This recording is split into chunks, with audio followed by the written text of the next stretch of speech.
एक मिनिट एक मिनिट अध्यक्ष महोदय, मंत्री महोदयांचे मी आभार मानतो की त्यांनी सांगितलं की अध्यक्षाच्या अखत्यारीत आहे.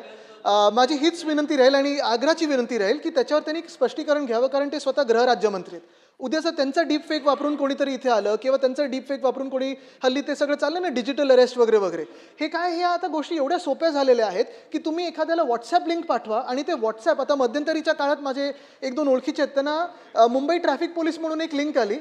ती टॅप केल्यानंतर पूर्ण त्यांचं अकाउंट हॅक झालं. जर एवढं सोपं असेल, उद्या गृहराज्यमंत्र्यांचं किंवा गृहमंत्र्यांचं कोणी केलं, डीप फेक केलं, तोच फोटो वापरला कन्सेंट न घेता, तर अर्थात हे अध्यक्ष महोदयांकडून जरी, म्हणजे कारण काय होतं की खूप वेळा आपण प्रश्न विचारू शकत नाही, पण एखादी केस घडली तर ती त्यांच्याकडे जाईल